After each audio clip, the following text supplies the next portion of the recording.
My name is Nausa Dova. I'm the professor of dermatology. I'm also the dean and head of school of the Nelson Mandela School of Medicine, which is in Durban, South Africa. Colleagues, we are humbly making a plea and a request for you to assist us in ensuring that we harness and get donations from our colleagues, from our the NGOs, the corporate sector, as well as our ex-UKZN alumni, our Alan Taylor residents, previous students who stayed there. Those who are UKZN alumni will remember the vibrant community that we had at Alan Taylor residence. We are making a call to assist our students. As I mentioned, UKZN has the most number of students who are from previously disadvantaged communities. We also have 70% of our first-year medical students are African, a great success in terms of transformation of our medical school.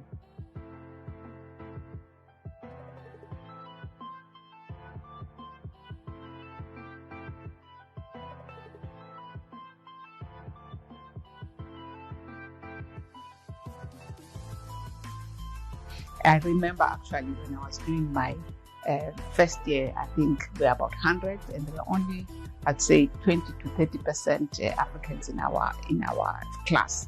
But things have changed around to actually ensure that we transcribe by the transformation agenda of the medical school.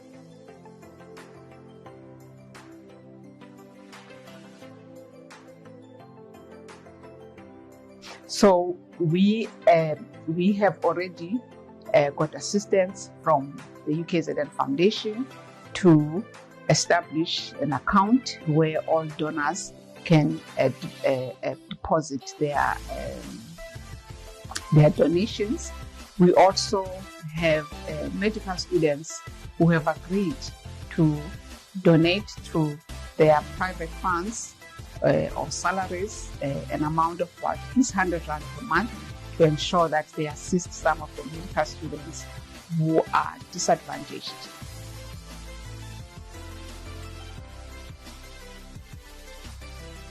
A small group of privileged medical students who have also agreed to try and donate on a monthly basis, whether it's 50 rands or 100 rands, it will really go towards the bigger goal and the dream that we have. And I'm also excited to mention that a couple of months ago, when we were thinking about this initiative, I've spoken to Dr. Imtiaz Solomon, one of our alumni, a really remarkably humanitarian individual. And when I discussed this initiative with him, immediately he donated an amount of about 3 million. I say it again, 3 million towards reduction of the historical debt of the medical students. This was so profound, and I was really humbled by and blown away by this contribution. So we are pleading with you again to say, here we are, let us make a difference. I do know that even the students that are currently doing MPCHB now will plow back when they qualify and assist the other students who find themselves in similar situations. So colleagues, as we say, you are because we are. Umuntu kubuntu, umuntu ngabantu. Let us put our hands on the deck and see how we can assist and support this initiative.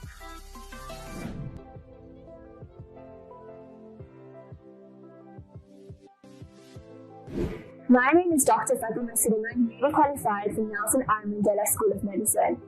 I pledge to donate 100 rand a month towards Prof. Ndlovu's Medical Student Fund, and I encourage all alumni of UKZN to do the same. Help make a doctor today. I'm Dr. Makanya, and I've just completed my final year in medical school, and I'm very happy to be serving our community. Each year, students are faced with the financial struggles, but due to their dreams of completing their studies and giving back to the community as I will. With this initiative, you can relieve that burden and you can help make a doctor's dream come true. I will be taking part in the Professor Ndlovu Medical Students Funding Initiative, and I'm urging you to also do the same.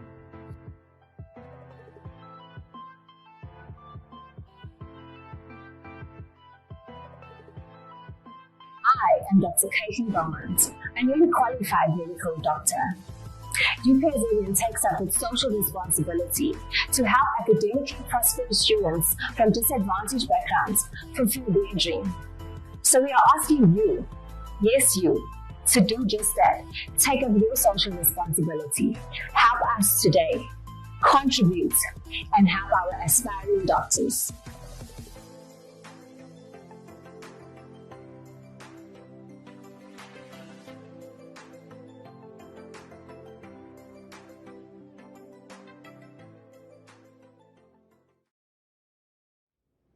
Colleagues, I want to welcome you all on this platform as well as on our social media, the webinar. Those who have joined online, thank you so much for coming today.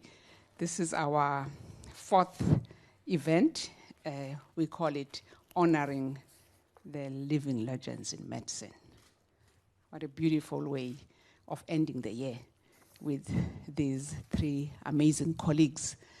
We started this, again, just to reiterate that we felt that many times we only hear about the great achievements that our colleagues have done during their lifetime at their funerals. And who wants that? We all want to hear, be acknowledged, be validated for the sacrifices, for the hard work, for the commitment that we have done during our lifetime. Hence the establishment of this platform. It's the fourth one. It's all by nomination. You don't just come and sit here. You've got to earn it. It's by nomination through a committee, and then you get invited. So, colleagues, I want to welcome all of you this evening. There are students here. We make sure they are medical students. We make sure they are registrars who need to be inspired by the doyens of medicine. We have Prof. Makgoba there, William Makgoba, our ex-vice-chancellor, one of our doyens in medicine, immunology, and everything else. You know, his CV is extremely long, and I'm sure all of you know him. We also know Prof. Adhikari, and both of them were my teachers, by the way. And our, again, Professor Miriam Adhikari, she is a well-known pediatrician. She's been with us for a long time. Very committed to her work in the public sector and published a lot. Again, I'm not going to spend a lot of time on their CVs, which are like 3 pages or 4 pages or 10 pages long. And again, lastly, but not the least, our own mother, Dr. Nkosazana Dlamini Zuma, who we're blessed to have her a couple of months ago with the students, because the students really wanted her to share her journey and make sure that the students are still aware of the politics of the country globally and nationally. And no one else can share such memorable, sometimes painful, and sometimes amazing stories and the contribution that she has made as a woman in the health arena. So we also have here our lovely Nongcebo Mackenzie, who is going to be our hostess and interviewing our colleagues, esteemed colleagues there. Again, acknowledging Prof. Ngama, our DVC, who will come to the stage right now, the family of Professor Adhikari, and the family of Professor Makgoba. Prof. Dr. Nkosazana Zuma, her children are all old and everywhere. So I'll be here to stand by as a family member. So thank you, colleagues. I didn't tell you. Okay. All right. So Dr. I think Nongcebo, you can take over. Ask Prof. Ngama. Okay, Prof. Ngama, would you like to come over? Thank you so much, Prof. Lova. Thank you very much, colleagues, for coming. And those that have logged on, we realize that the studio is not big, so most people cannot come to the studio. Members of the council who may be present or participating via social media, members of Senate, family, friends, and colleagues from various universities and institutions in South Africa, our staff, students, and alumni, and distinguished guests, ladies and gentlemen, Sanbonani. It gives me a great pleasure to welcome you to this auspicious celebration of our 3 living medical giants, Professor Miriam Adhikari, Professor Makgoba, Professor Dr. Nkosazana Dlamini Zuma. I bring you warm greetings from our Vice Chancellor, Professor Nana Poku, and the entire executive management of the university. We've gathered here for a particular reason, to celebrate our living legends. I think Prof. Lova has already spoken about this. This is her initiative, and it really started during COVID. We had so many deaths during COVID, and we were logging onto these memorial services. And out of that, we then discussed that we should be honoring all these esteemed and distinguished colleagues while they are still alive and not wait for the funeral. So, Prof. Lova, well done on this initiative. It's gathering momentum. As you said, it's our fourth. We also wanted to inspire greatness. As you know that UKZN aims to inspire greatness so that students can get a chance to interact with these esteemed colleagues and be inspired, and also learn from their mistakes, because we do make mistakes along the way, but we also want people so that they do not repeat those mistakes. We often say that we don't learn from history, but today really it's about honoring them and giving them their flowers while they are still alive. These colleagues we are honoring today have worked tirelessly. They've served humanity selflessly in educating the next generation of healthcare professionals, providing state-of-the-art and compassionate care to everyone, regardless of their ability to pay, and conducting innovative research to find cures and treatments to improve the quality of life for future generations. When we refer to our three legends, it's not by accident, nor is it by exaggeration. These titles are informed by the work that they've done and the impact that they've made, both within and outside the medical field. For example, not only did Dr. Nkosazana Dlamini Zuma lead the country's public health system during the most challenging time at the height of the HIV/AIDS pandemic, as well as Professor Makgoba, he was also there during the height of the HIV/AIDS pandemic. But she also grew to lead in other sectors, such as the African Union. And that's really the highest echelons of the continental body. As Minister of Corporate Governance and Traditional Affairs, she's also been at the forefront of the government's effort to combat the spread of COVID-19 pandemic. Even during the most challenging times, Dr. Dlamini Zuma has exhibited outstanding leadership qualities.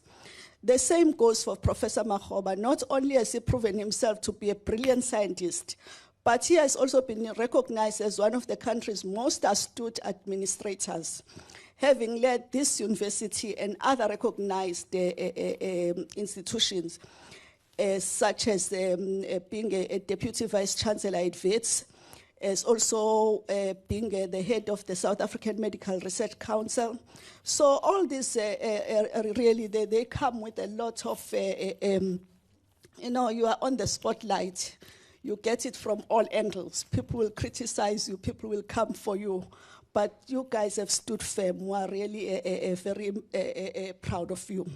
Equally, Professor Adhikari, the current head of UKZN Department of Pediatrics, has been involved in developing undergraduate curricula for the pediatric component of the MBCHB program. She has also been involved in developing nursing curricula, training midwives, training advanced midwives over the past 20 years. The CVs are very extensive, but I just thought I would highlight those few. So it may seem like it's insignificant. I'm sure you've been recognized in a number of important fora. This may seem like small and insignificant, but really to us, we want our students and our staff to be inspired. We hope many will be inspired today, and we'll then have a cascading effect where we produce many other outstanding leaders in society. It's our wish to do so. So we just want to, in conclusion, to express appreciation once more for joining us.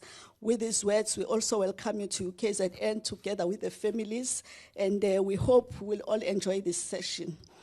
Thank you very much, colleagues. I'll hand over to Prof. Lova. Thank you so much, Prof. Ngama, for that eloquent presentation of our guest tonight. So I'm now going to, as I have introduced our host here, the lady of the evening, Nongcebo, who's going to be interacting with our guest this evening. So I'm now going to hand over to you, Nongcebo. The platform is yours. Thank you. Thank you very much, Professor Dlovu, and thank you very much to everyone who's joined us this evening, and thank you very much to our guests. It is always so. This is the third one of these that we've done, and I'm starting to see the regular faces that are always at each and every one. I recognize everyone who's coming to these ones, and it is always so humbling, and also at the same time quite a kind of whelm. I don't want to say overwhelm, but a kind of whelm to sit with such greatness when you look at what you've achieved, but also in the context within which you've achieved it. Professor Makgoba, you are class of 1976. What a tumultuous year to actually graduate. And when you look at our history, we were talking just now, Professor Adhikari, when you were talking about your journey within the profession and what you experienced, rooms you couldn't walk in because of your race. Meanwhile, you're a specialist in your space. Yeah. And the pearls of wisdom, and Umamukosazana Dlamini Zuma as well, I mean, your role is, as Professor Dlovu was saying, and Professor Ngama was saying, if we were to read all your CVs, I think that would be the entire session up until 6:30 that it would take. And to have this opportunity for students, for those joining online, to actually hear your journey and your stories, I think is something that's so important. And I think it's great that the university has done this, because where else would we have the opportunity to actually hear directly about, we hear about your research, we read your research, we hear about your achievements, but to actually get the nuggets of wisdom. So thank you very much for honoring the invitation, and thank you very much for being here this evening. I'm going to start with you, Professor Adhikari. And I was so excited because when you came in, I know your husband from spinning class. So I saw, yes, we used to go to the same spinning class. I haven't seen him since before COVID, so I'd see him in spinning class, or I'd see him in the queue at the shops just outside gyms. So he's one of the ladies you were eyeing, eh?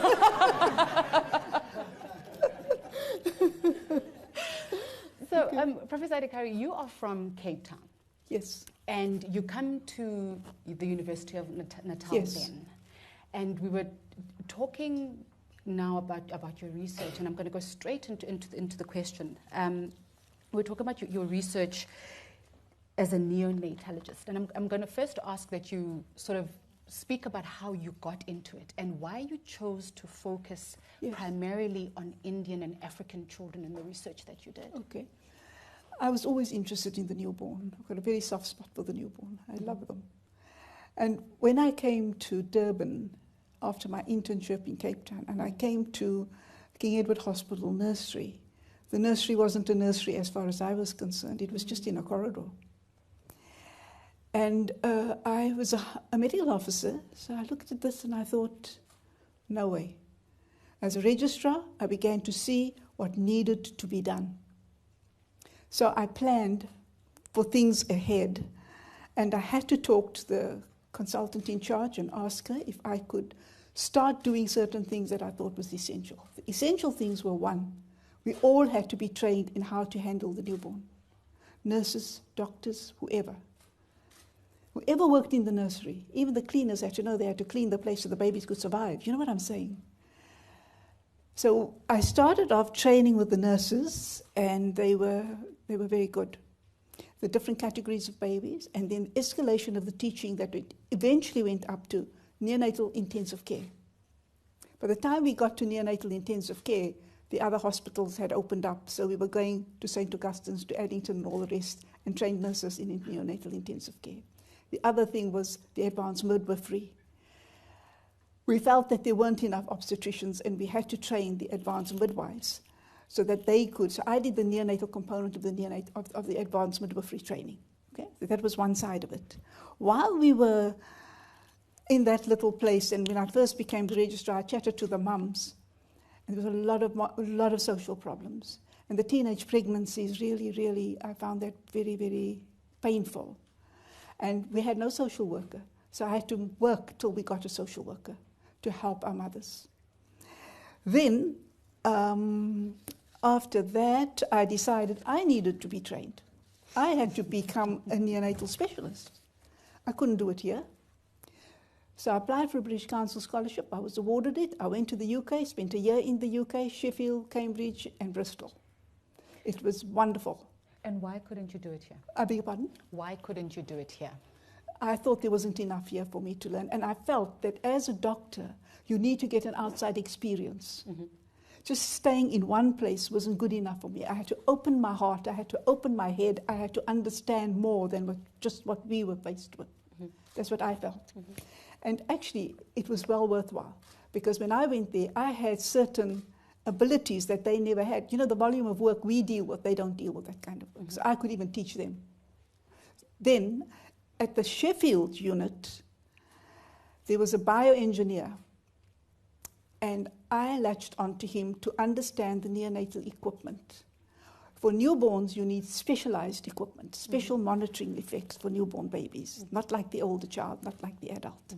So I learned that so that when I got back, I could actually talk to the workshop that repairs the equipment for us, or where we buy new equipment, that they ensure that it's the right equipment.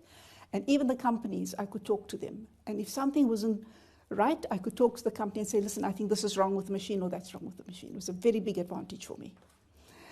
So then I kept in touch, however, with my UCT colleagues who were also working in the newborn. And there was one professor that I kept in touch with.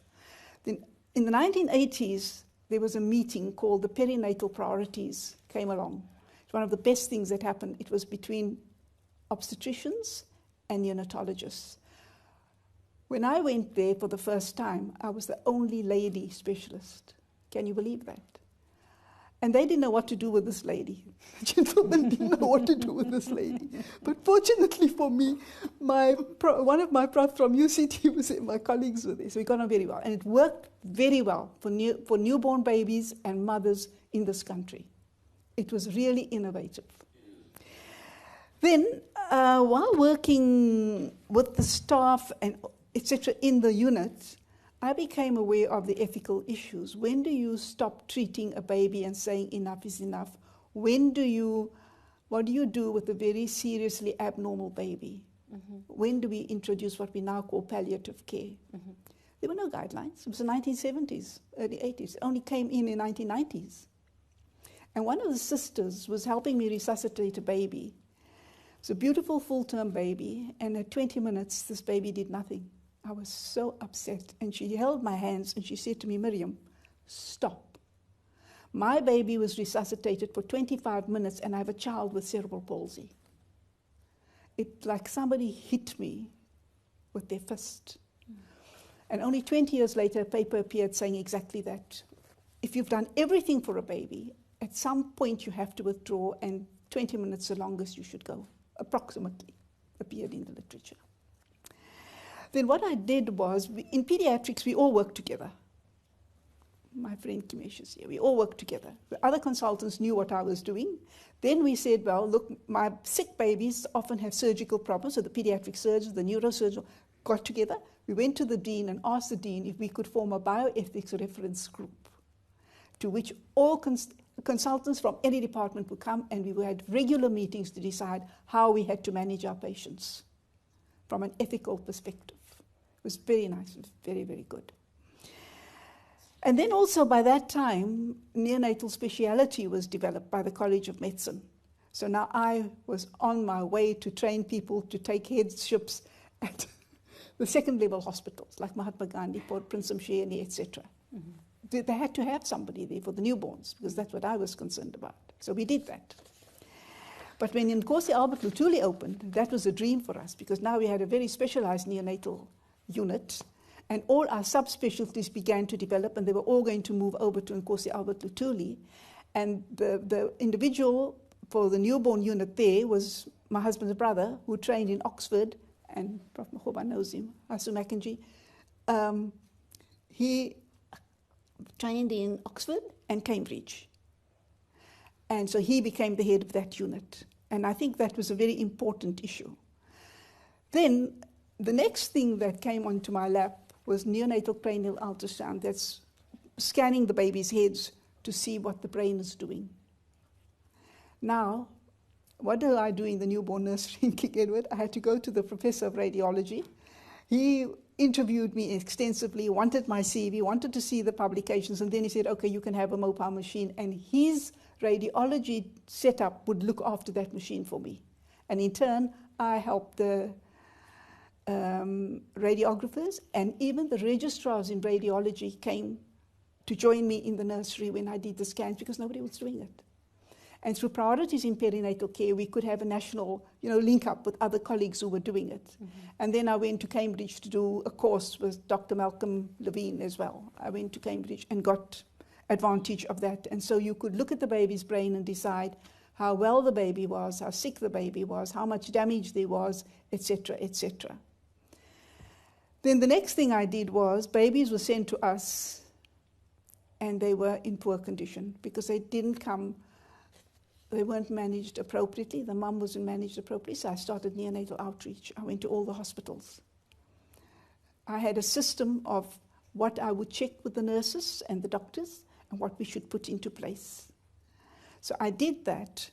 And when I went to the hospital, sometimes, well, of course, the medical manager, the nursing manager were all involved. Sometimes I had to go to a local clinic to ask them for some further assistance. Sometimes I had to meet the general practitioners. But what was very interesting was the young nurses that were there, they asked me when I would come next to visit them.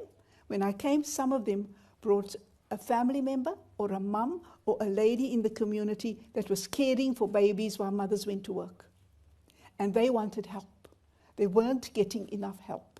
So then I set up a system where I could help the caregiver, and then I went to the clinics to speak to them and ask them, please, if these ladies come, they had to help them in some way or the other. Do you understand what I'm saying? Because it was the nurses, it's just that they were just so overwhelmed with work that they just couldn't, but once you talk to them, it all just works, right? Mm-hmm.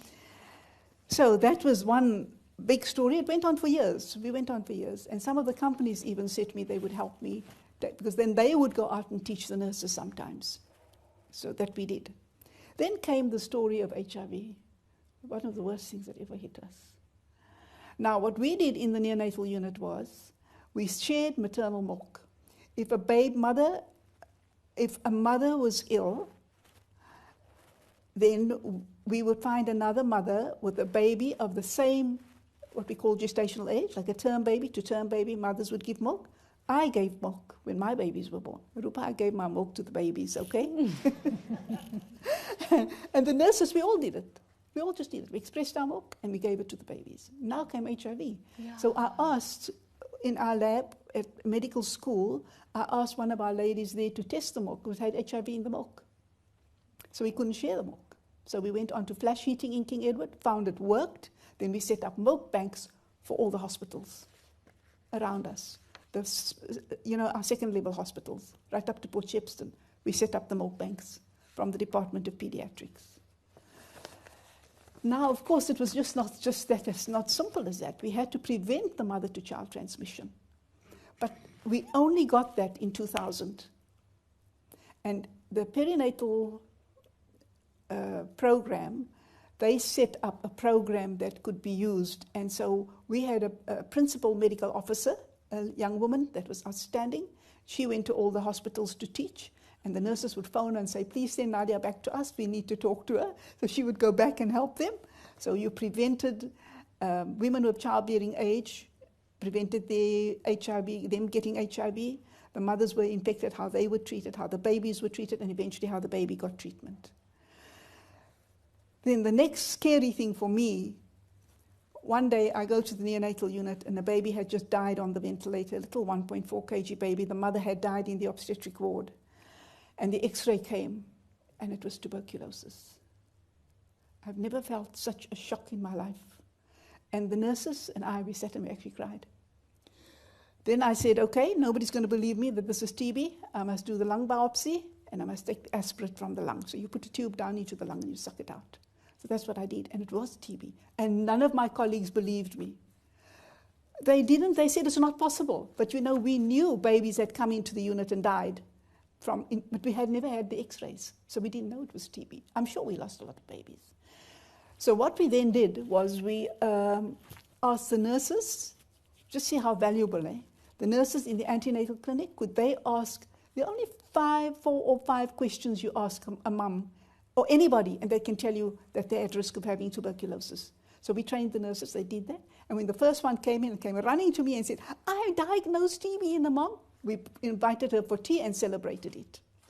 And then gradually, within 2 or 3 years, there were no more babies with tuberculosis, and all the mothers with TB were actually treated. So that was something for us. So that's where I've stopped with my story about newborns, because you've got another question for me, which anybody can ask me anything they like. What's interesting for me is as you chart this, you're going from the 80s all the way to the 2000s, and all these systems that are now in place. Yes. That, this is how we do things. Yes. You were the catalyst. You and your teams are the catalyst. And it just goes to show that how much, in any profession, but we are speaking in this context now, that what we see as how things are done and what we see as a process, as a system, yes. as an approach, yes. was because somebody identified a gap and decided to do something about it. But what's also interesting, and is a common thread with all our guests this evening, is that you all went to the UK to study. Yours, Mam Nkosazana, comes through more and is more narrated according to the political lines, but of course there's the medical lines as well. What is it that led, because even last time we had Ubabulizo as well, and he had gone to the UK. What is it about UKZN and UKZN alumni going further to study in the UK, Prof. Mahon? Well, was it just the next logical step? They were our colonial masters. Okay. And there was no, South Africa and the UK are related in many ways, but it's largely political, it's largely colonialism. But if you are to ask me why did I go to the UK, was that when I qualified in 76, Professor E.B. Adams, who was the professor of medicine, said to me, I don't want you to go to private practice. So he wanted me to come back in 77 and do my internship in the professorial unit. What was his reason for not wanting you to go to private practice? Well, he said I could do a little bit better by taking academic medicine. Okay. He felt that it was my passion or something like that. So I had already applied to McCourt's Hospital, so I couldn't come to the professorial unit. He said to me, but you must come back to King Edward. So I went to McCourt's, and in 77, middle of 77, he invited me and said, I'm going to find you a job the following year so that we don't lose you and you don't get attracted to money and join your colleagues. So in 78, I came back to King Edward. And then in the middle of 78, he announced that he was retiring. And I had staked my life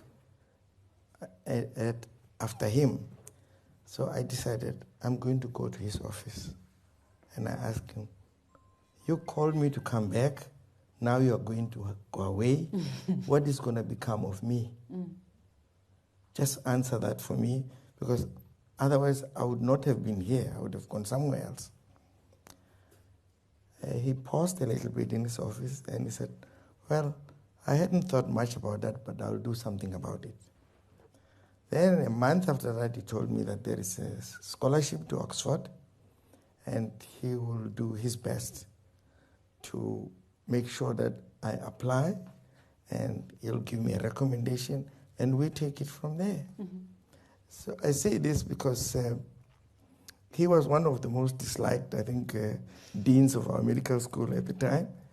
But I also know that Dr. Nkosazana Zuma also, I think, arrived here at the medical school working, I think, with Professor Adams.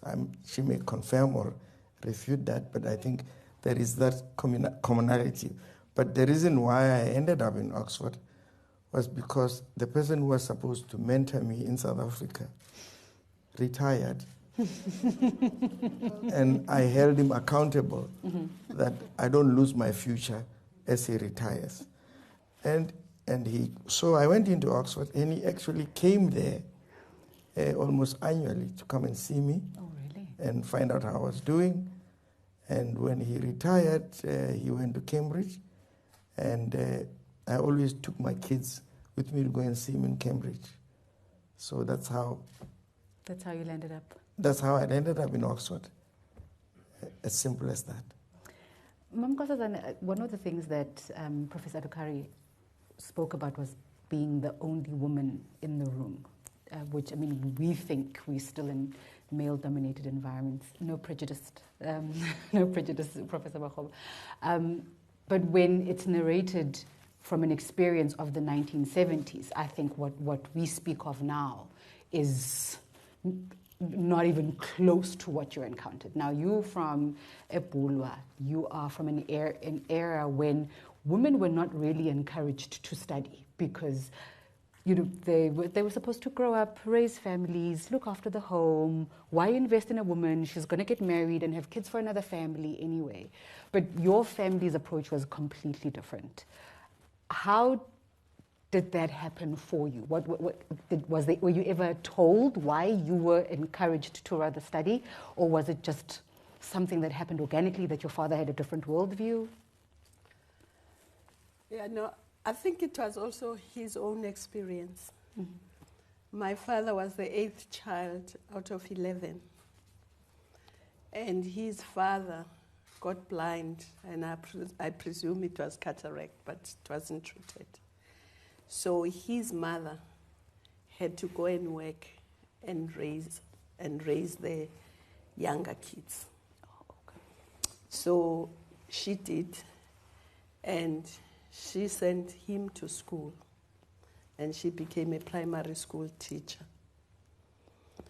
So she had a passion for girls' education, for education generally, but specifically for girls, because his experience was that if his mother hadn't looked after him and taken him to school when his father had got blind and couldn't work, then his future would have been in trouble. So I think it was his own experience of a strong woman who got up and said, I'm going to look after these children and I'm going to send them to school, and yeah. Little did he know he was influencing the trajectory of the history of South Africa by making that decision. And then I'm the firstborn at home, Umafungwasa. So I'm one of 8 children also.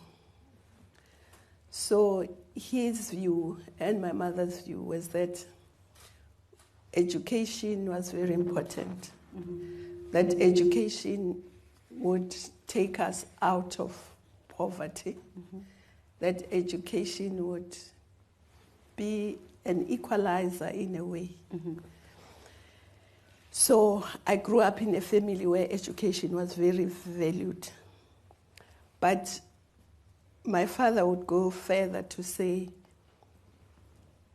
girls have to have education because I don't want them sitting in a toxic marriage because they can't walk away,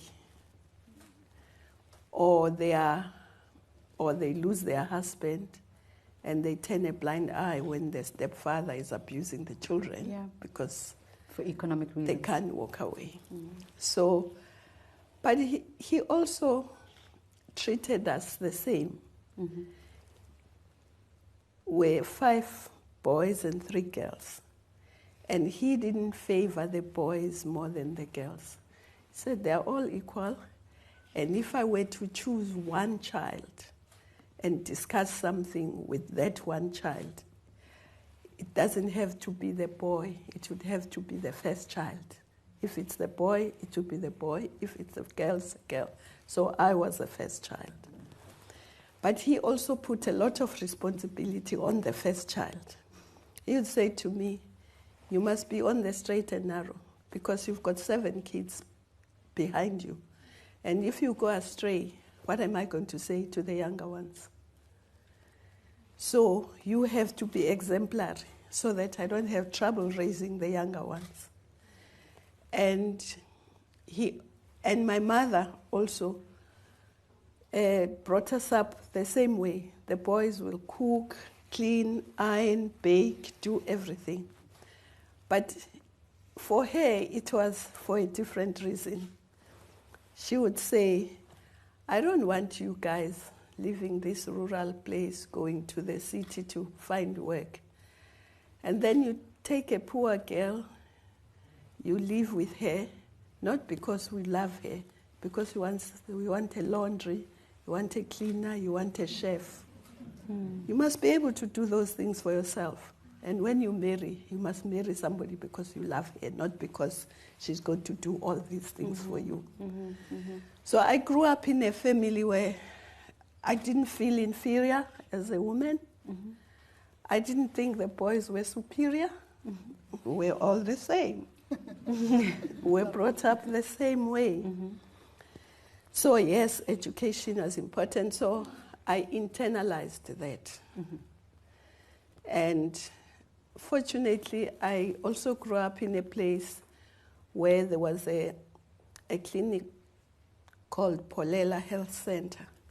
Pholela Health Center is a very special place in the history of health services because that's where primary health care was piloted, not only in South Africa, but globally.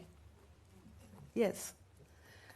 Actually, I met an American professor at some stage who said he came to Pholela as a student because of primary health care.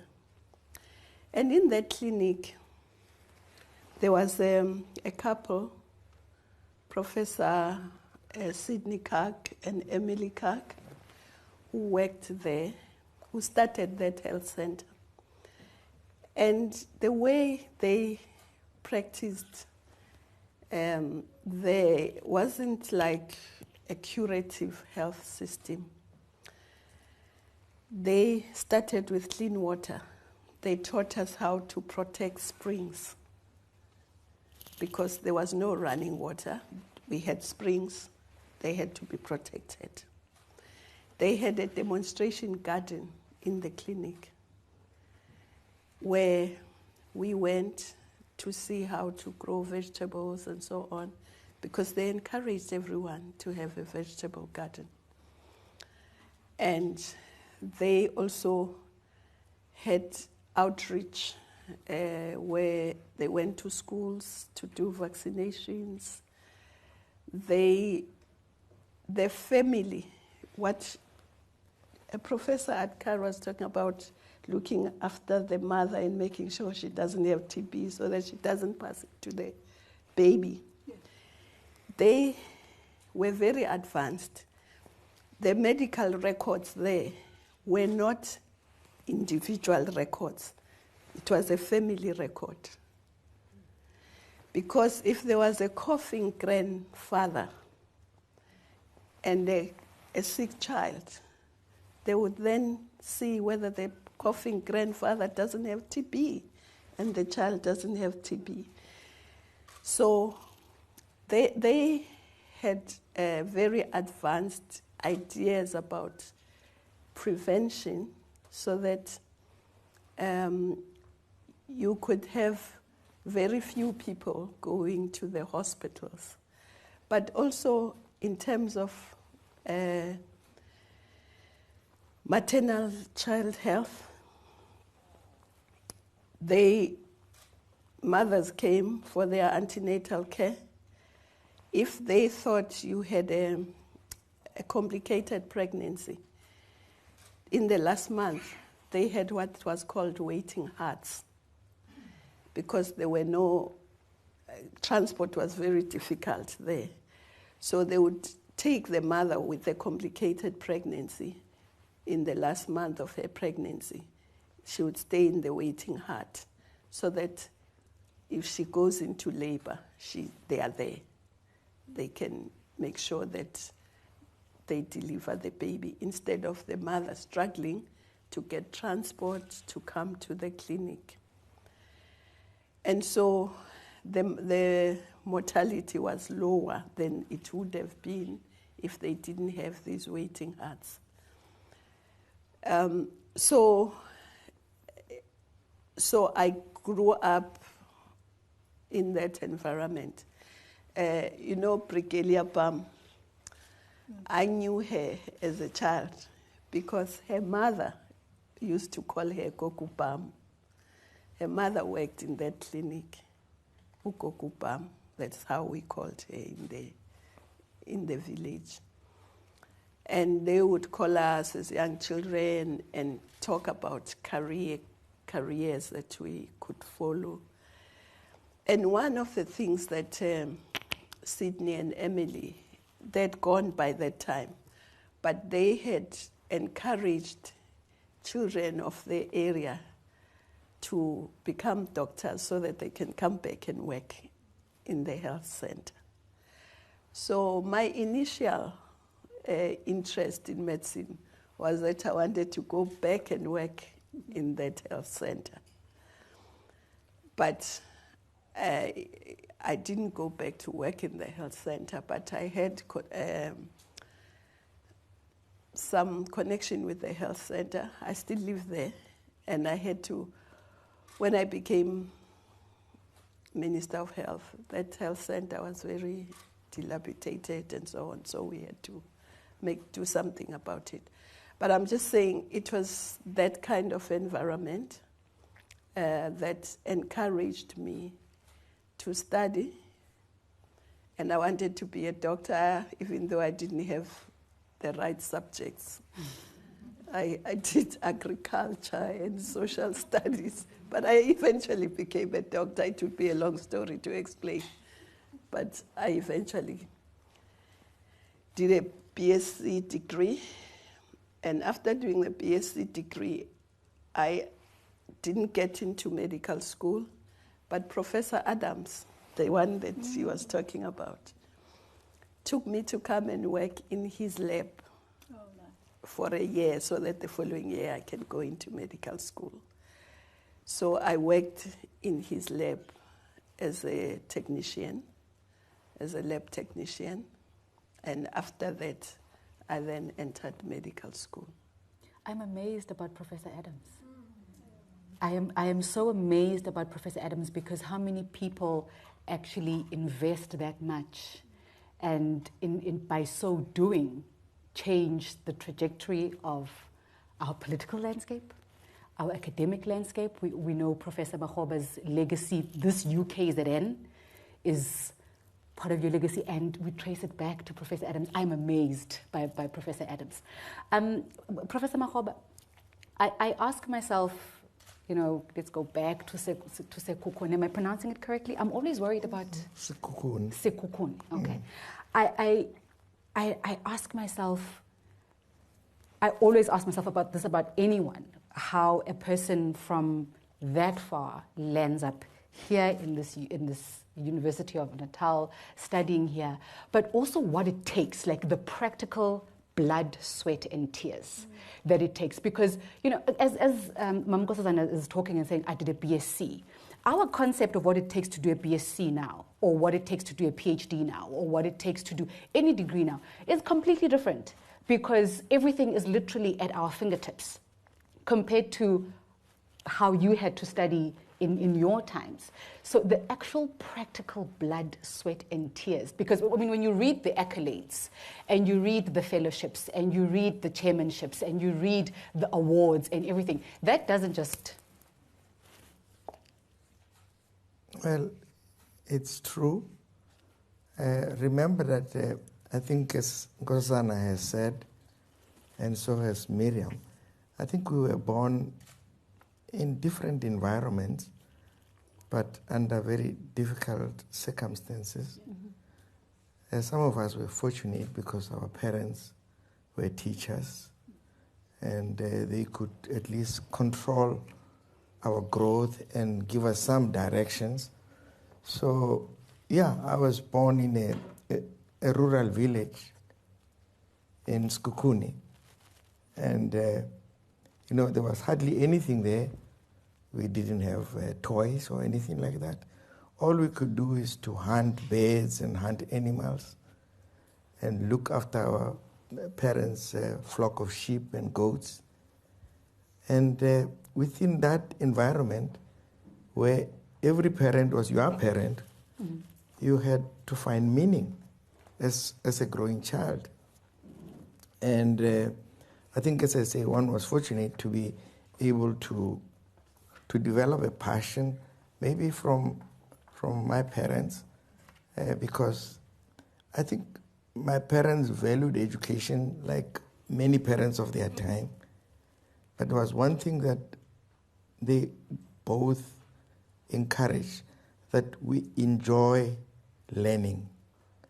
Not just learning, but we have a passion and love learning for understanding what's happening in the world. It was not to look for a job. They never said, go and study so that you can find a good job. I suppose they assumed that a job would come, but it was to enjoy and understand the world, because that's where you're going to live. You're going to live in the world and not in your job. So that is something that I learned from both my parents. And when I left home at the age of 14, I went to a boarding school like most children of my time. And I learned the second step was to compete. That life is going to be about competition. And then when I came to varsity, I learned something new called politics. I learned that, I'm a black man, I must be on my own, I must be black and be proud. And those were the teachings of Steve Biko, Pani Pichana, Mampela, and Nkosazana here in different ways. So you learned your identity in the midst of training to be a doctor. So there were these kinds of things. So you learned hard work, you learned to be honest, you learned to be passionate, and you learned to compete and to be excellent. And those are the values that I think at medical school, although we were naughty, at medical school, we did all sorts of crazy things that most of us don't want to remember, especially when we were running for political office. but we were all, I think, full of energy, creative, and no wonder that I think some of us ended up creating a few things in our careers, because we were driven by this, we were going to change the world. We were going to transform South Africa. No one was going to stop us. We didn't have arms, but we had this belief that the country has to change. You had a common cause. All of us, yeah. And that was embedded in most of us. So we were driven by something, a force, that allowed our minds to focus and to be creative. So that's really explains why I think we went out to do the things that we did. Even when we left the country, we still remembered that there is a problem at home that we need to solve. Let's go back. It was never like, I have now escaped. Let those that have remained, look after themselves.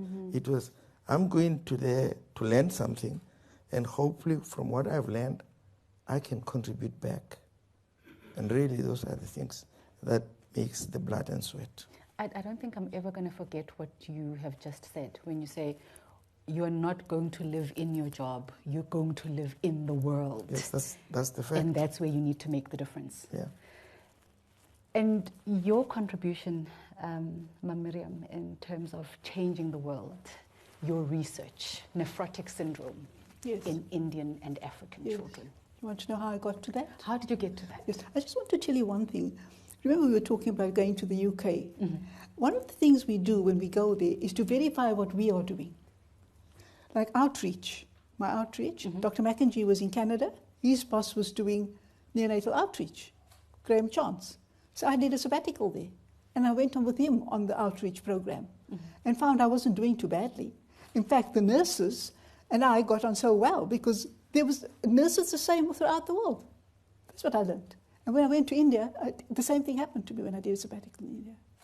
So, you learn familiar things, and you entrench what you are doing so that you can develop it further. And I think that is the important point. You develop yourself and develop what you are doing. You asked me about the nephrotic syndrome. What happened was, I had to decide, I wanted to do a PhD, but now I had to decide, was I going to do it in newborns? Where could I do it in? With discussion with my husband and the HOD, we decided the newborn was just too difficult at the time. That was 80, end of 70s, 80s. So the nursery wasn't anything like I'm telling you now the nursery is, not like that. But in the renal clinic, which Prof. Kubradia set up, we had very careful records of the children, and the literature said that children respond to steroids. I said, okay, let me go and take out the charts. Children with nephrotic syndrome respond to steroids. There were 53 nephrotic children. There were about 10 little African children. The rest were Indian children. The Indian children responded to steroids.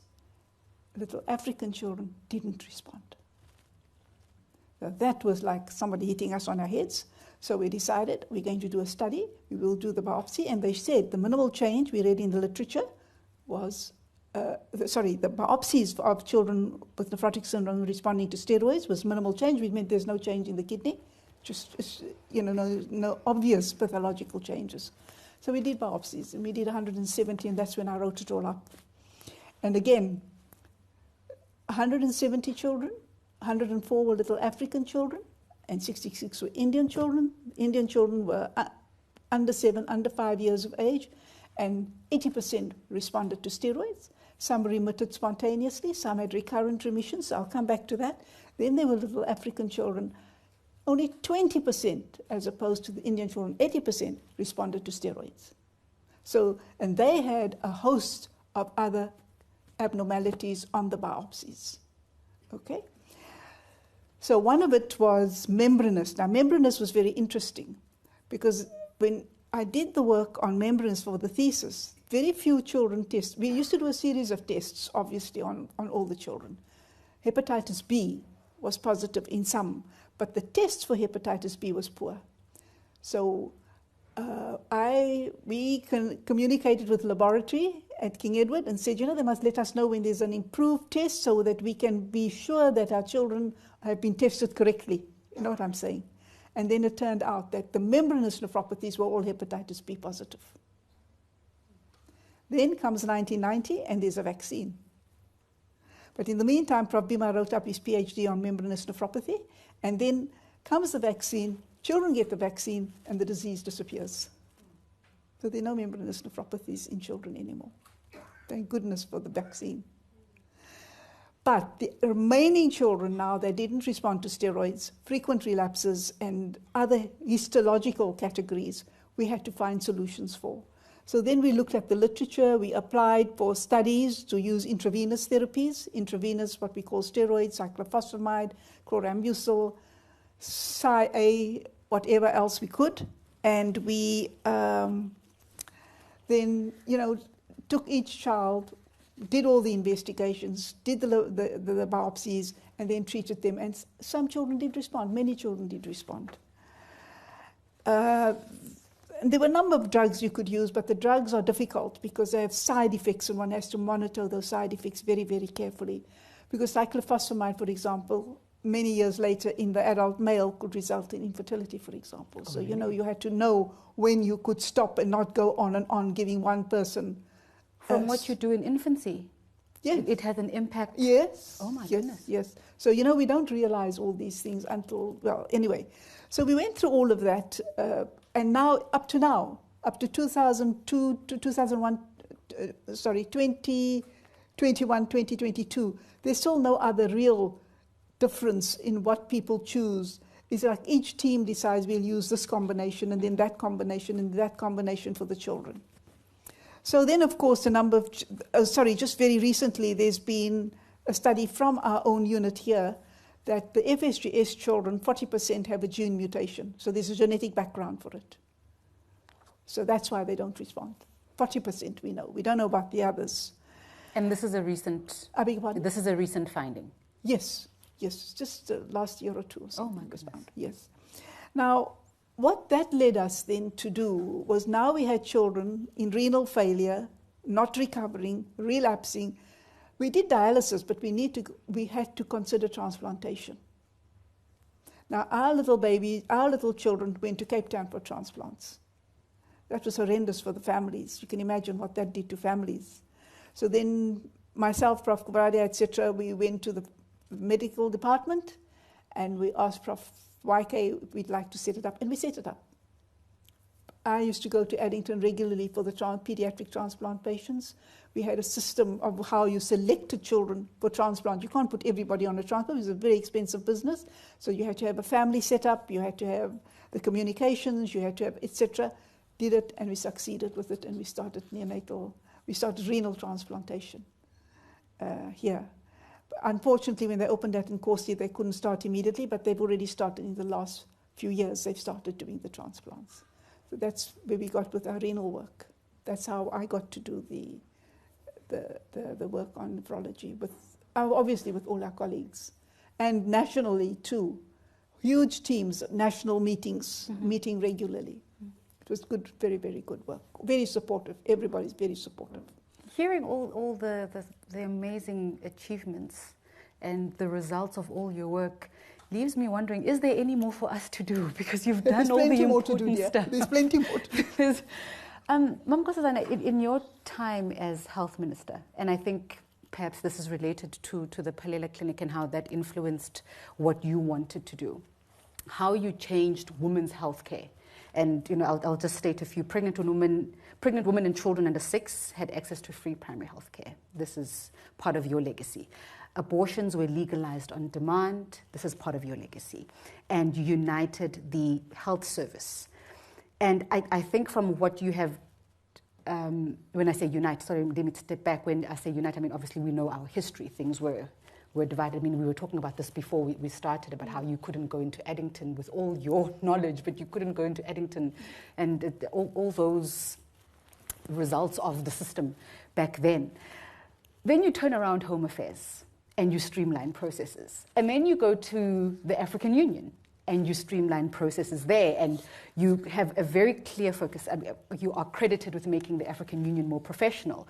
You are credited with ensuring the incorporation of gender issues, human rights issues, food security into the AU agenda. Now, this is, again, not something where you walk in and you say, right, this is what we're going to do, let's do it, and then it materializes. There's a lot of lobbying, there's a lot of work, there's a lot of realigning policy, there's a lot of getting minds to meet on a common cause. And you're talking, especially when you get to African Union level, you're talking about the politics of different countries, and there's a lot of reading and information available, but what you had to go up against in terms of getting those systems in place. What does it take to... Because to reorganize your kitchen cupboard, I mean, that's something that can be done. You reorganize the entire African continent. Well, maybe starting with health. Of course, it was an honor, but also overwhelming when Tata told me I'm going to be Minister of Health. So, but fortunately, there was ANC health policy, kind of. It was very important that we did concentrate amongst our priorities, women's health and child health. Because if you look at South Africa then, women didn't have sufficient places to go for antenatal care. And more than 500 women a year were dying from backstreet abortions. And some were ended up with their uteruses being removed and so on. And so it was important that we treat women rights as human rights. And those were some of the rights they had to have, the right to health.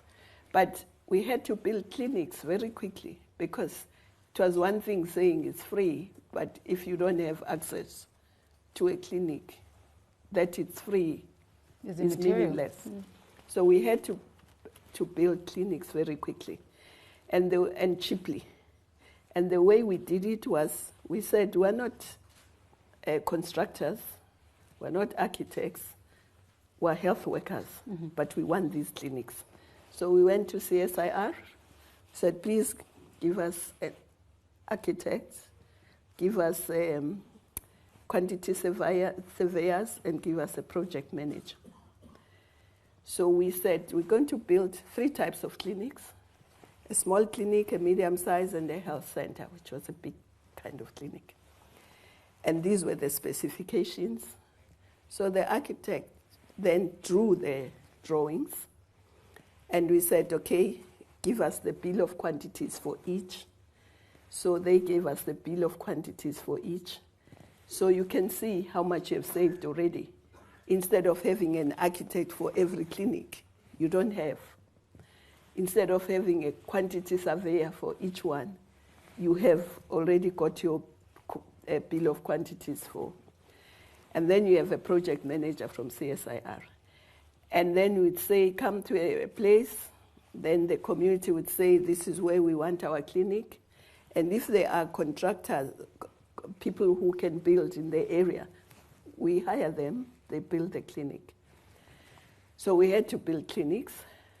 We had to make sure that there were medicines in those clinics. And then we had to ensure that women are able to access them, children are able to access them, and everybody else. But we also had to prioritize things that would have a greater impact on health. For instance, smoking in public, because that had a greater impact on health generally. It was tough, yes, but we did it. We had to, you probably don't know that those days you couldn't put your parents on your medical aid. No, I don't know that. You couldn't. We had to fight to get medical aids to agree that children could put their parents on their medical aid. Why was it a fight? I mean, it seems so, I suppose because it's done now, it seems to be, well, why was it a problem? Well, it was. They didn't want to do it. They said it will collapse their medical aids and so on schemes. But in the end, it was done. And where I saw how much impact it had, one time I was getting off the flight from Malaysia. I was in Malaysia, got off the flight. Those where you get onto the train and to the airport. So as I was getting out of the train, there was an elderly white couple behind me who got off the train, and they shouted my name. So I turned, and I went to them because they were elderly, so I thought I must go and hear what their problem is.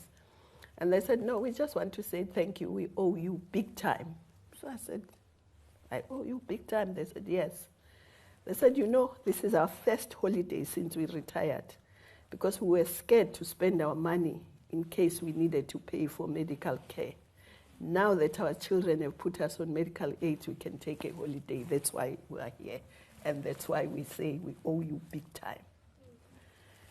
So those were some of the things in health. King Edward was a teaching hospital. I was a student there, and I'd made up my mind that if I got a chance to have a better teaching hospital, I would do it. And that's one of the things that I made sure was done in Nkosi. Because King Edward, I felt, was, if you looked at where others, white doctors were trained, they were not trained in hospitals like King Edward. So in Nkosi Albert, we had to build as a teaching hospital. So those are some of the things that we had to make sure are done to have an impact. And of course, we also, health cannot be determined by just the health department. There are health determinants. So we had to make sure, before, African children didn't get child grants. The child grants were for whites. Did they have child grants already? Of course, they did. I didn't. I thought there were no child grants whatsoever. Oh, they did. The things that we take for granted now. And you say the government is doing nothing. I didn't know. Now you know. So there had to be child grant, because if children cannot have access to milk, babies, and children will end up filling the pediatric ward, kwashiorkor, malnutrition. So we had to look at other things that determine health. And child grant was one of those things that government did, other departments did to ensure that health. Electricity. Those who worked, he'll tell you, King Edward would be full of burns. Burn wounds. But yes, children were getting burned because they were making fires, and the kettle would fall onto the child and so on.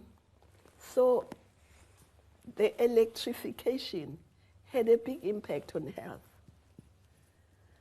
So you had to ensure that in cabinet, people also understand that there are health determinants that had to be addressed if we are to improve the health of the people. But let's leave that. You want me to talk about at Home Affairs? One of the things that I like doing, one, I think you are as good as your team. Everybody is as good as their team. So I always try to put a team together and work. But secondly, when I come to a department, I don't want to destroy what the other person has done, because it will take 5 years destroying and building nothing. I say, let's see what works and preserve it and improve it. What doesn't work is what we have to fix. So those who may remember, when I got to Home Affairs, I had every month I had a talk show. 702 first, and then later Metro also, to find from the public, because the civil servants wouldn't tell you everything that was wrong, because Home Affairs, you go to an office and you get a service. So the people who will tell you what's wrong are the people who receive the service. That's why I had that radio show. Some people said, you are very brave with a department that is so bad, you want a talk show. And I said, precisely, because they will tell me what's wrong. And I said, don't only tell me what's wrong, but tell me also what you think could be done to fix it. So I got a lot of ideas from the public, who were the users of Home Affairs.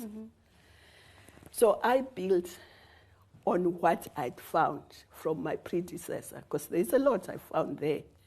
Because I can't say I found nothing. Yes, it was called Horror Affairs. There were lots of problems, but I built on that.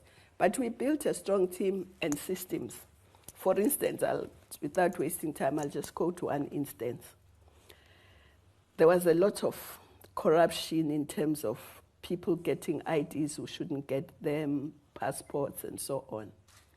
So what we did was, we said, because there were syndicates at Home Affairs, and if we were a syndicate, we'd say, you take leave, because we want to issue some passports. leave us your password. Go and leave. We will do the legal work with our passwords, the illegal one with your password. And then when the investigation happens, you will prove that you were not there. Yeah. And the investigation then ends there. So we said, how could we solve this problem? Then we said, no. We use the password and your biometric. So use technology to solve that problem. So instead of the person using only their password, for every application they do, they'll have to use their password and their biometric. So some of them would forget that the biometric will now tell the story. They will try and cheat, and we find it's your thumb, it's nobody else's. So The thumb didn't go and leave. So I'm just saying that you had to identify the problem, get a team to work on it, find a solution, and then implement the solution. And of course, we had to also make sure that people work, because at Home Affairs those days, frontline, especially, the back office worked, but the front line was very problematic. People would come there, and people would phone me and say, hey, I was at such and such an office, and my only regret is that I didn't open my book, because normally when I go there, I carry a book and sit and read, because I know I'm going to stay there for a very long time in the queue. And then it wasn't difficult things that we did. We went to the offices. Because you used to have those spot visits. Yes, those spot visits worked. Because one person called me and said, you know, I went to such and such an office, and it was so quick I didn't open my book. And then I went to them and I said, it's the same stuff. Nothing has changed. But now I don't have to wait. What has happened? And she says, one of the officials said, I need to have this minister. As we are talking, she might just enter the door now. Nobody knows where she is. She might pop up in Lusigi or here or there. So we have to do our work. So those spot visits really helped. So it wasn't like rocket science, but you had to identify what the problem is, then find a solution. At the AU, of course, we had to also get the smart card, because it had been talked about for a very long time. And so by the time I left to the AU, it was all the processes were done, so it was a matter of just implementing it. So I'm very happy that now we have the smart card. But I'm unhappy that in my village, Home Affairs there still can't do the smart card. We have to go to Maritzburg. That's why I don't have a smart card. I'll wait until I can get it in my village. Because we shouldn't think once things have happened in town, in the urban areas, we must stop. Until I can apply for that smart card in my own village office, I will carry the green book. But also the burden of cost is higher for people in rural areas to get Yes, to travel. Yeah, the burden of cost is It's much very higher. At the AU, it was interesting because indeed you had to, whatever you wanted to implement, it had to be agreed by all countries, which was not easy. But if one of the things I'm proud of about the AU was the fact that we did put gender issues on the table, but I had the advantage that I had been foreign minister for 10 years, so I knew exactly what was happening in the AU. So it's not that I was very brilliant, it's because I knew. I had been foreign minister for 10 years. I knew what was wrong. For instance, just a simple thing. I knew that meetings never started on time, ever. They never ended on time. President Begi would leave me in Addis and say, Nkosazana, I'm leaving you. It's 10 o'clock, this meeting is not done. I'm flying out. A meeting that should have been done at lunchtime. So, again, a system was introduced there, and we then said to the heads of state and ministers and everyone, when you start discussing a topic, you must agree how many minutes each one of you must speak. If you say 10 minutes, it's fine. If you say 7 minutes, it's fine. And we had a system that just did that. Your 7 minutes is over, it switches off your mic, it goes to the next speaker. Yes.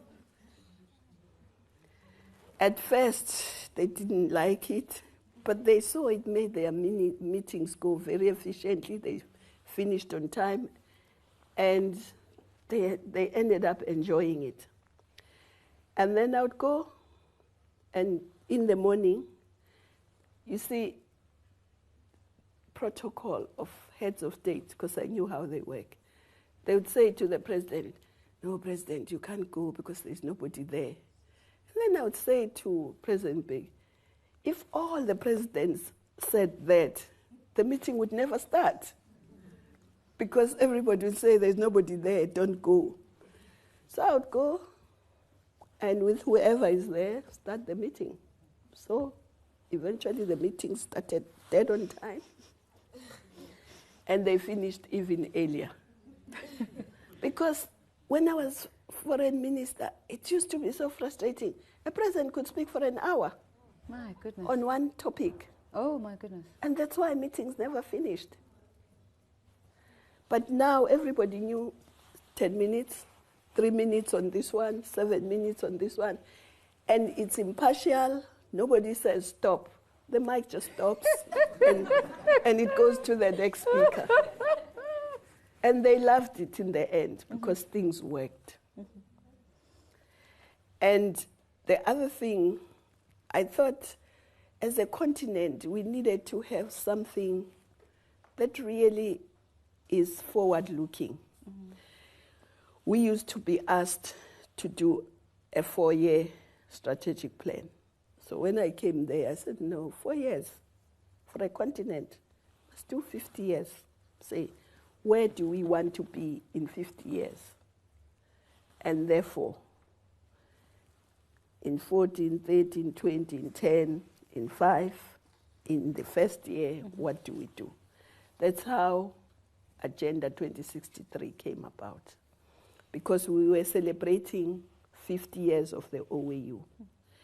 And instead of doing a 4-year strategic plan, I said, no, let's try and imagine what future generations will say when they celebrate 100 years. And put a plan that will make that possible. And the Africa Free Trade Area had been talked about, but we put it there and we said we must start the negotiations. The negotiations started when we were here, and we gave it about 3 years, 2.5 years. And everybody said, you're crazy. Trade negotiations take decades. I said, no, it's not written from heaven. By 2018, by 2017, we should finish. We started in 2015. I said, 2017, we must finish. And indeed, they did finish. By 2018, they were signing the agreement. Because you forecast, and you focus the mind. If you put a target, you focus your mind, you focus your efforts. But if you don't, you just say, I will do it. Sometimes it never happens. But it was also very interesting to see the comparative advantage of different countries. Because sometimes South Africans think they are the best in everything. And we are not. We're best in some things, we're not in others. But if you take the continent together, we have everything as a continent. And if we worked together, we could do better than even the Asian tigers if we worked together and stopped fighting. But also, one of the things we thought we should do, we should introduce women directors. Because there were very few women directors there at the AU. Because at the AU, the director, the person who heads the department is the director. Here it's we call them the DGs. There we call them directors. So, for instance, I brought, for the first time, a female finance director and others. Because as a continent, just like as a country, South Africa, we'll never reach our full potential if we leave women out. Do you think any soccer team can win with half its squad on the field? It will never. Doesn't matter who it is. So we have to use all talent, and women are part of that talent. Never mind that they are the majority, and they produce the other half as well. So if you don't include women, you won't reach your full potential, full stop. So even at the continental level, we had to try. But maybe before I end, we had Ebola. We went to the UN. President Obama spoke at a side meeting and said more than 1.4 million Africans are going to die from that Ebola, unless something dramatic is done. And I said, not under our watch. 1.4 million die from Ebola. So we went back. There's a Zimbabwean business person who also called and said, Chairperson, what are we going to do? So I said, you are in business. Let's see what we can do together. The business people, African business people, came together. We had in our first meeting, we got more than $30 million US, because we had to get African health workers to go to those countries. And we had to make sure we can keep them there, the accommodation, food, transport, everything. And we didn't have it in our budget. And if we waited for donors, the 1.4 million Africans would have died. We didn't wait for donors. And I'm very grateful to the African business people. They really came, they gave us, it's not, the 30 million was just on the first day when we spoke, when we invited them, and then they pledged, and so we had more than 800 doctors and nurses who went to those 3 countries to help. And we didn't lose even 100,000. Not even 10%. Not even 10% of what they said we were going to lose. And those health workers, none of them got Ebola. We trained them, they were very disciplined, they worked there, they didn't get Ebola. The other country that helped us with human resources was Cuba. Cuba sent about 200 and something. The Chinese sent some. But the big countries didn't send their human resources. They brought Marines, others brought Marines, others brought big battleships. To fight Ebola. And they did assist us in building the temporary treatment centers. But human resources, Africans, and we interviewed some of the young people who went there. I remember a young doctor from Kenya, and I said, what motivated you to leave your country, to want to go to the Ebola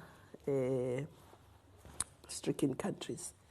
And he said to me, you know, I thought, if this was happening in Kenya and people were asked to come and nobody came, what would we do? So I thought, no, let me go.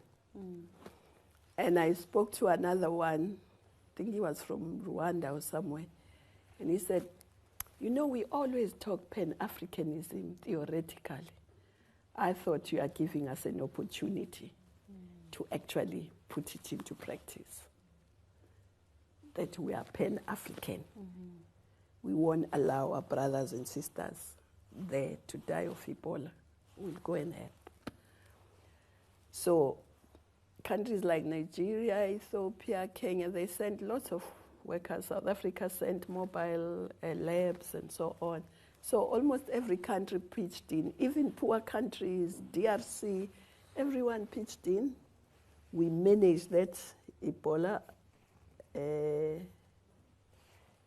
we lost, well, every loss is one too many, but we lost far less than even South Africa lost with Corona. After they had said 1.4 million Africans are going to die. So you are as good as your team, but Africa is as good as its Pan-Africanist view and practice. So we are very grateful for that, and we hope that we can continue in that spirit. But as I say, it's not a one-person show. You must always work, and you are as good as your team. But the young people were very good, I must say, because it was young people who, in the majority, who went to those countries, who volunteered, because nobody was forced. Everyone had to volunteer. At first, the first 80 actually resigned their jobs and went to work there. And then we thought, it's going to be very expensive if we do that. So we spoke to countries and said, can you second them? Continue paying them here. We will pay them a stipend there, but pay their salaries. And fortunately, a lot of countries did agree. And that's how we were able to deal with Ebola there. Thank you, Ma'am Nkosazana. We are going to go to the floor for questions, and I'm mindful of time because it's 12 minutes to 7 now. But I'd like to come to you, Prof. Makgoba. Your area of specialization is, I would like to say it properly, you're a molecular immunologist. And I'd just like to ask about your research. When you look back on the research work that you've done, which of your research findings do you rank best, and why? Well, I think there are two major findings that I've made. And I have to say, I made them in my 30s. So just be aware that the best time of your innovation is you're better in your 30s. Oh. Many scientists who have done groundbreaking work have done it in their early 30s or mid-30s. Above the age of 40, you're gone. Oh, Prof. Makgoba. In terms of innovation, I'm talking about innovation because it's it's like it's a way of, it's a creation, and your maximum creativity has got a very short span. Anyway, the two things that I did in my life was that when I went into Oxford in 1980, at the time when I arrived there was a huge debate about the so-called histocompatibility antigens called HLA that are markers for transplants, that there was one loci or there was one area that determined all of them.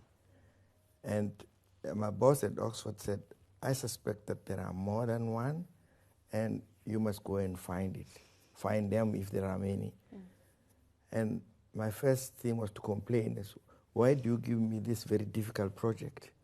You don't want to give it to the local English boys. You go and find somebody from Africa to give him this difficult matter. Be that as it may, we actually did find that there were many other loci that were coding for this transplant antigen. And many people have never known this.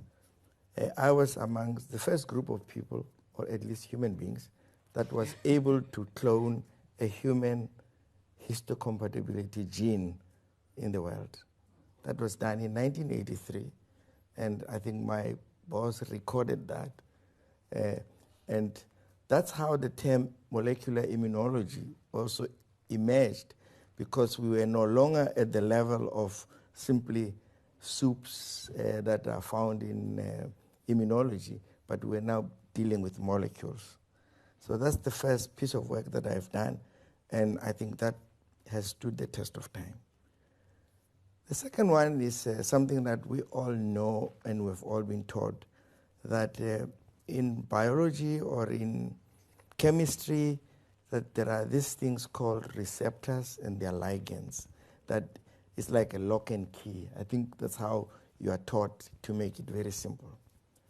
Now, what we didn't realize was that in biology, nobody had actually defined a receptor and a ligand. They were all suspected to be there. And it requires proof to show that this receptor that you have identified binds to a particular ligand that you have also identified, and you could only do that biochemically. Now, the first piece of evidence came from our work at the NIH when we defined two molecular pathways. They were molecular because we were using molecules that were purified, and we were showing that they bind to each other as a receptor-ligand pair. And that was the first piece of work that came out in biology. It has since been followed by many other laboratories throughout the world to demonstrate that. Now, I like to use this example because where did I have this idea that I could actually get two molecules to bind each other? When I was a young boy in rural Sekhukhune, we used to catch birds using sort of like a substance that you weaved on a piece of grass, and that was quite dummy, and you put it on the riverside where the birds come in the morning to drink, and when they touch on this, it binds on their feathers and they can't fly. So you catch many of these birds in the area. Now, this piece of material is found in the Sekhukhune area, and I used to eat this and make it. It's a little bit of a dung. So when I was working at the NIH and they gave me this project, I decided I must look for a substance in chemistry that has got these features that I used to use when I was 7 years old in Sekhukhune. And I found this substance called polyethylene glycol. And I worked it out that if I use that to coat on a piece of plate, I would be able to trap molecules that I've purified. Some of them would take the right conformations, others would not. But if you use the relativity theory, you would be able to find that if some of them are there, they would be able to bind something that you want them to bind. If there is nothing, nothing would bind at all. And we were able to show that there are these pairs of receptor ligands, two of them. One was on T cell, the other one was on just general targets, and that was the first findings in the whole of biology. Now, what were the implications for that? The implications for specific receptor ligand binding was that it was not simply the binding, it was the signaling and the communications that came out of that binding that then determined the pathway of why a T cell would move, why a T cell would secrete, why a T cell would would migrate in a particular thing. Now, most of you also remember that when you are given a vaccine, everybody knows that the immune response remembers that you have received a vaccine. And lots of people didn't know how to define this population of cells in your body that can remember that you have received a vaccine. We were able to characterize 4 molecules on the cells of so-called memory cells for the first time. And they were really important for differentiation, for migration. For example, if you looked at HIV and HIV infection, you found that the memory cells that have got these antigens in greater amounts are the ones that get infected. If you are to look at a newborn baby, you won't find these cells because their immune system has not been stimulated. If you find a geriatric and an old man or an old woman, you'll find that they've got more of these memory cells because they've had a long journey of stimulating their cells and so forth. So the biologic definition of memory cells came from our work. And as I said, that work was published in 1988. It's still being cited today. It has had many citations. In fact, after we published our work, there has been over 23,000 pieces of work that has emanated from there. So it has had an impact, and I still occasionally look at it and say, how on earth did I do this? But I keep telling people, you know, when you go to Oxford or the NIH, you don't go there blank. You go there coming from somewhere. And there are experiences that you've learned somewhere that are very, very important, that you can actually associate and accelerate knowledge development. And that's why I respect my home, my identity, and it's very, very important piece of work. Every time I go home, I still walk to the river where I used to find this plant that I used in my career. But those are the 2 pieces of work that have changed biology. And in fact, in one of the papers that have been cited, that piece of work is one of the foundation of structural biology. I noticed when you said you grew up in Sekhukhune and you had no toys, you had no toys. And no cell phones. There was nothing of that level.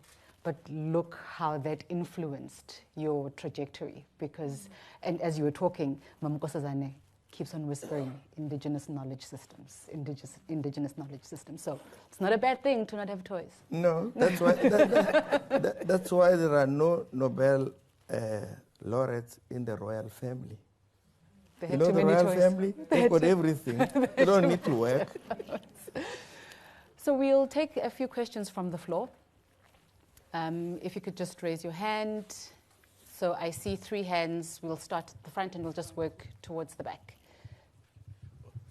If you could just introduce yourself. It would be great to stand up, and you can then just ask your question. Thank you so much. My name is Batando Mki. I am the Speaker of UKZN Student Parliament. Unfortunately, I actually got here late, so I couldn't hear some of the things. But my question is in relation to Minister Dr. Nkosazana Dlamini-Zuma. I've actually been following the midterms in USA, and the issues actually which encourage voters to go out there to the polls and vote, it has been abortion and also the economy. And recently in USA, the Roe v. Wade case was overturned. So the super precedence of that case that actually afforded women the right to abortion was overturned. So in relation to that, I just want to say to you, Minister, you may actually not know the impact of your concerted efforts towards ensuring that women have a right to abortion, because first world countries, the leader of the free world, as they call it, is actually still grappling with the conversation around abortion. It's not yet a determined because there was a super precedence to that effect, but they've overturned that super precedence. So they've actually now gone back 40 years back when women didn't have access to abortions in USA. Just to sort of speak a bit about that, there recently was in one of the states, Republican states, there was a child who actually fell pregnant out of a rape, and unfortunately she had to go to another state and seek medical health in regards to that, merely because the state that she was in had refused abortions of any kind, whether it's incest, rape, or anything. So I just want to say that, your efforts, or considered efforts, will actually be appreciated for as long as, we could always remember that there was Minister Nkosazana Dlamini-Zuma. But one thing which I want to ask, or my question rather, is regardless of the fact that so much progress has been made to ensure that people have access to health care, but we know and we see that there's still a long way ahead. So I just want to ask that, as a member of parliament, and you may not necessarily be the Minister of Health, but what legislative reforms do you think could be employed to ultimately ensure that people have access to health care? And I'm saying this because I've actually seen that as the executive branch of government, you often find issues because people take you to court and say it was not your prerogative power to exercise a certain power and all of that. I think recently, in regards to the COVID-19 regulations, they took you to court, but ultimately the court said it was your prerogative power as the executive to have actually taken a certain decision in regards to the regulations. So that's my question, Minister, that what legislative reforms do you think could be employed to ultimately ensure that people have the adequate access to healthcare? Thank you. Okay. We'll take the next. Would you rather respond now, or we'll take the questions? Okay. Take them as a group. Okay. We'll go to the next question. Good evening, everyone. My name is Gladys. I'm a final year medical student at DKZN, but I was trained in Cuba. So mine is not a question, but rather a comment to Nkosazana Dlamini-Zuma.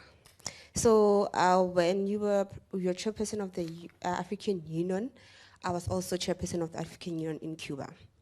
And I remember the deputy president of country Chad, came to Cuba, and I was the only female there, and they were just tall guys, you know how difficult they can be. And I was scared, to be honest, because I was the first African Union chairperson that is a female in Cuba. So this, the PA of the minister, or the deputy minister, came to me and gave me a paper that was written, but in Spanish. And she said to me, I can see that you're scared, so take this. These are Nkosazana Dlamini-Zuma's notes from our meeting that we had. I was so shocked.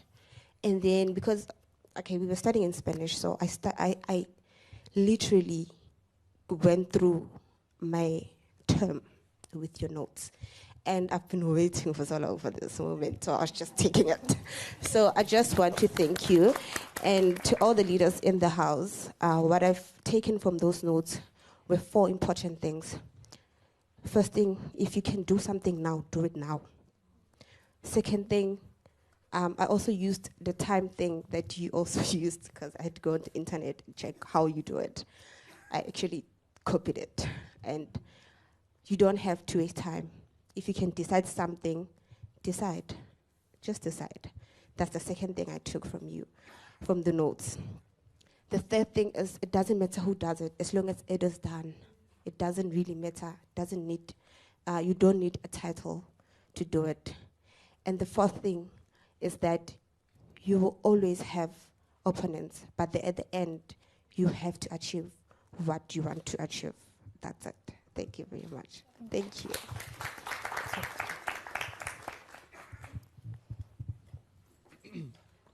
Thank you so much for the opportunity, and to the school for this invitation. My name is it's Mohammed Suleiman. I'm a medical student at the University of KwaZulu-Natal, and I have a quick question, and I want to subject the question to the collective wisdom of the panel on stage. Do you think that we should include political education in the medical field? my observation from a distance is that even at undergraduate level, there seems to be this lack of education in medicine, or the political education rather, because in the early part of this year, I was invited to the World Health Organization in Switzerland for the World Health Assembly. I was part of a student delegation, and I find that politics, it influences every facet of life. And I think that in the medical field, we are too focused on the clinical aspect if we are at wards, so at the hospital, and we're entirely focused on that. But the reality of the situation is, when it comes to health systems and policies, we as the youth, we have to be educated on that end. How can we empower ourselves in politics such that we can influence the decisions that actually matter? So, do you support the idea that when there's a curriculum review, we should ask the question that at undergraduate level, how can we add in a component, a module that speaks about political education in the medical field? Thank you so much. I'll ask that Mamkosazana responds to the question, because that was directly posed to her, and then the second question I think can then just be opened up to the panel. Well, I think one of the pieces of legislation that's in Parliament now, if it's passed and implemented properly, would really assist. That's the National Health Insurance, because that will allow access to health in a more equitable manner, and nobody will be left behind. So I think for me, that piece of legislation is very important.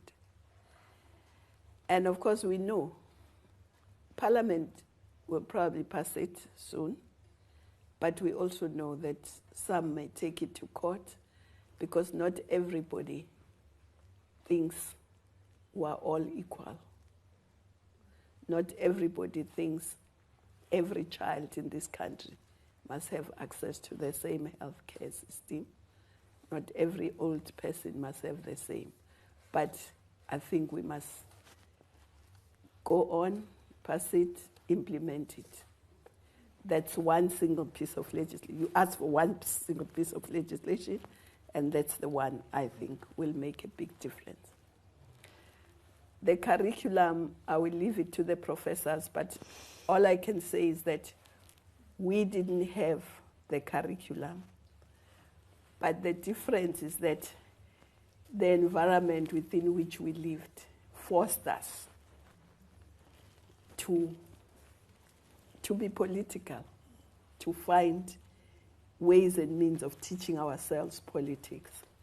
Of course, now it's a bit different, so hence the question. So I'll leave the professors who deal with curricula to deal with it. Well, I can only say that all of us here are in some way or another products of politics, whether it's in the home or at school or in church. There is always the intervention of politics somewhere.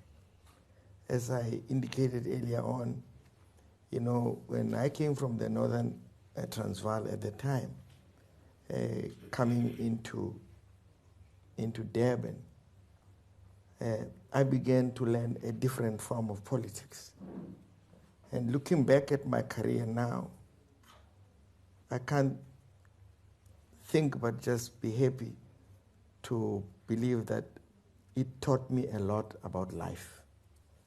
Because, as I said, you learn to be able to live and to negotiate and navigate a very complex and a rapidly changing world. And you do that much more better when you have some political background or some political savvy. Now, the problem about politics is like heroin. It can become addictive. it may soon swallow the whole curriculum of medicine, and you all end up being politicians rather than being doctors. So I think to make the answer short, I do believe that medical students should have some form of political education, but it has to be thought of carefully. As I say, I think once people go into politics, it's like they have an addiction. They don't come out.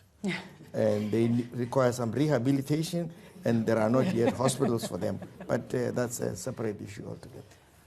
Mam Nkosazana went to the UK to study, and then look where it is now. Look where it is now. And she's got something to say. No, I think a revolutionary doctor is what is needed in the world. So I don't think if you are swallowed, you may say I'm not practicing, but a doctor is very important, but you heal one patient at a time. Politician, you decide policies that affect everyone. So I don't think it's a mutually exclusive. In fact, that's how I looked at it, that actually where I am, the policies I make have a greater impact than if I had refused and said, no, I want to stay in the hospital. It's very important. I'm not undermining it. It's very important. But also, if you are a doctor, a nurse, and everything, and you understand politics, you'll understand your patients and their problems better than if you didn't. Miriam, you wanted to add something? I agree with everything that's been said, but one of the biggest things that bothers me is I think we are not training people in communities and in different communities to see the needs of the communities. And that's where some of the political training should be, actually. Because you can have a person living in KwaMashu and a person living in Umlazi, and they can have totally different views. And where do you get to? So one has to have the experience of all communities or many communities to arrive at what is absolutely necessary for the country. And I think we lack that. I mean, we don't understand how families function. If the mother has to go to work, what happens to the children? See, and we're not addressing those issues. And that's what worries me. So if you have a good family, and you can, even if the mom goes to work, but there are some caregivers that can look after, nurture the children, go to school, get their education, etc., you're on your way. But at the moment, that doesn't exist.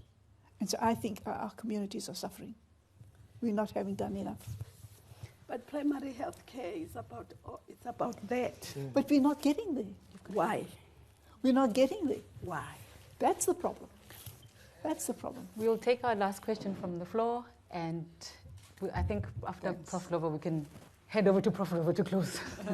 No, very interesting discussion. Just to comment from the academic point of view as a dean, I have Cyrilla there, who is the chair of the curriculum change. Is Cyrilla still here? Oh, there she is, yeah.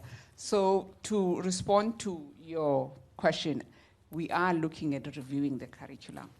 One of the things we're looking at, we also realize that firstly, medical students will become GPs or specialists, and that's a business when they go to private practice. But nothing is taught to them about managing their finances or managing their businesses. Some of us will remain in academia, others will go into private sector. There's a need for us even in the private sector and transformation there. So we're going to include that. Secondly, this year we were excited that we had a history from one of the historians, Dr. Professor Vanessa Noble, who wrote the book about the history of the medical school.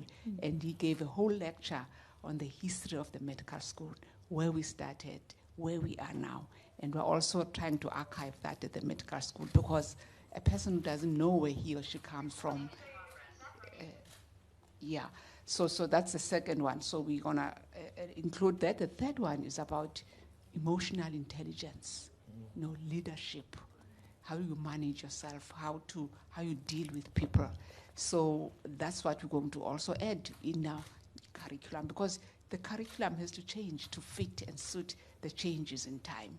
And of course, we're also going to be focusing on preventative care and primary health care, the very same things that you are talking about. Because if you can educate our rural people, the people out there, so we prevent them complicating with disease, we empower them, because we don't have many doctors to disperse all over, but we've got lots of people that we can train and empower and capacitate to be interventional and prevention and education. So that's the fourth aspect. And the last one is about politics.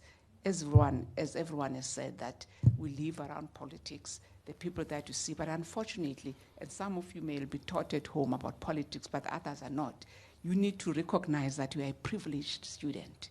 And that is also politics, to recognize that you come to medical school, you've got a car.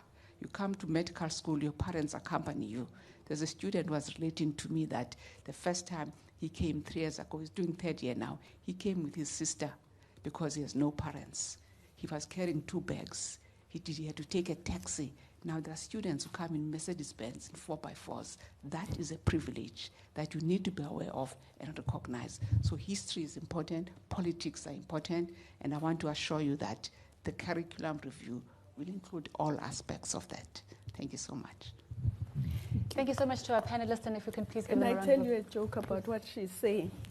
There is a joke in one of the universities that a student came in a car, and then the parents called to say, "How are you doing?" He said, "No, I'm fine, but I get embarrassed in the morning because the other kids come in a bus, I come in a car."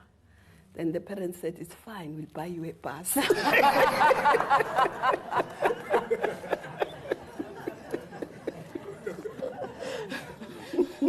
And on that note, thank you very much to our panelists, and thank you very much to all of you for attending this evening. If we could please give our panelists a round of applause. And thank you.